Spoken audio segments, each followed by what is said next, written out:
So is Theresa May a competent politician? Well, this is the game of politics, and in today's video that's the topic we're going to be discussing. I've already gone over the electorate's view of May in a previous video, so today I'm just going to be focusing on what she's like outside of the public eye. For example, how good is she at wrestling that bag of vipers that is the cabinet? Well, the best way to look at whether May is a good politician would be to look at her compared with a perfect politician. To do that, we first need to give an overview of the basic mechanisms that a PM uses to control her cabinet and her parliamentary party, and also how the cabinet works. Well, the cabinet is made up of top ministers from each department. These are in the vast majority of cases MPs. The Prime Minister chooses who will be the leaders of the departments and therefore who will be in the cabinet. Within each department there are junior ministers underneath, who are usually MPs as well.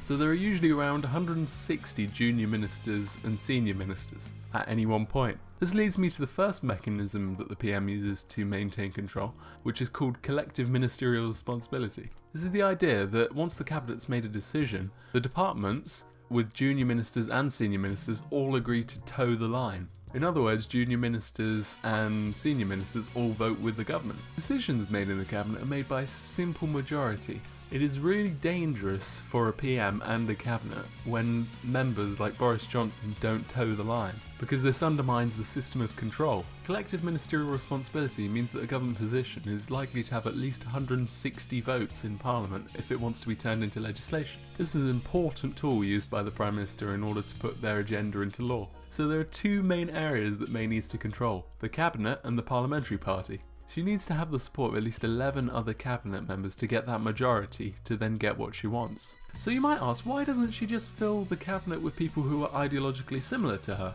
Well, then she would be giving up a very useful tool. Collective ministerial responsibility is a way of silencing the most dangerous voices within a party for a leader. Again, so what would the perfect politician do in her situation?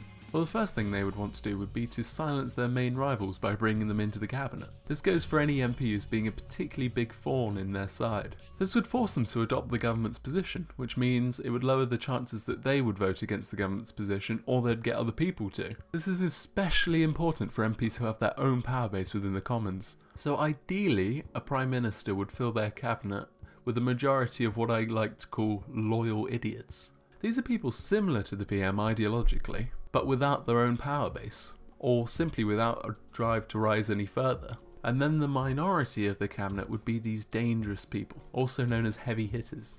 It is usually when a PM can no longer control these heavy hitters that they're dethroned. Let's divide the current cabinet into two sections then: loyal idiots and heavy hitters. So these are the people who I believe fall into each category. And as you can see, May has given herself a margin of 3, including herself. For if a decision comes down to the wire, she can push these loyal idiots to join her side. I think May's got the balance of power within her cabinet just right. Not too many loyal idiots that the parliamentary party becomes unstable, but not too many heavy hitters that she can't get what she wants. Although the unfortunate effect of playing this game is she gives credibility to rivals. The more time these heavy hitters spend in cabinet, the more credibility they have because they seem more competent. So a PM might be unintentionally making their competition stronger. But this video would be way too long if I go over each cabinet member and why I think each one is in each category. So if you want to see that video, subscribe because I'll be doing that later. The second area that May needs to control is her parliamentary party, specifically the House of Commons, and it is support from the House of Commons where May gets her biggest headaches. May's party doesn't have a majority. 326 MPs are needed for a majority and May only has 316. This leaves her in a very weak position. May simply won't be able to pass legislation if even a small number of her MPs decide not to go for it.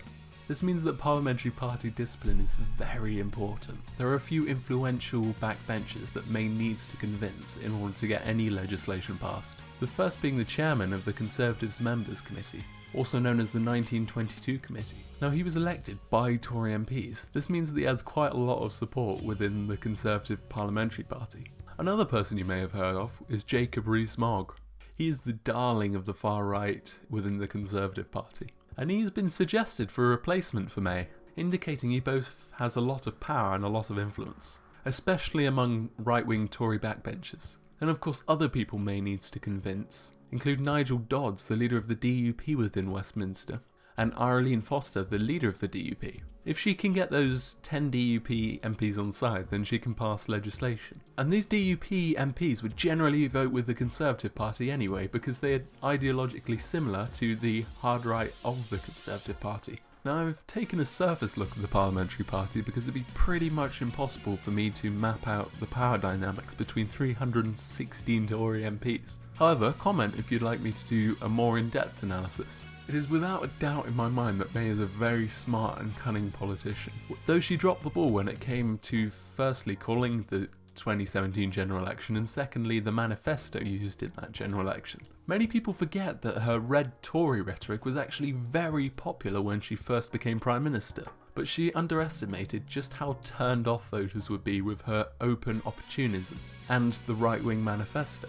So her mistakes now force her to fight tooth and nail for anything to get done in the House of Commons. But those are just my opinions. If you disagree, leave a comment and we can get a debate going. If you found any value whatsoever from watching this video, please consider subscribing. I fully intend to post at least one new video a week, or you can click on the screen for my previous video. This has been the Game of Politics, and thank you for watching.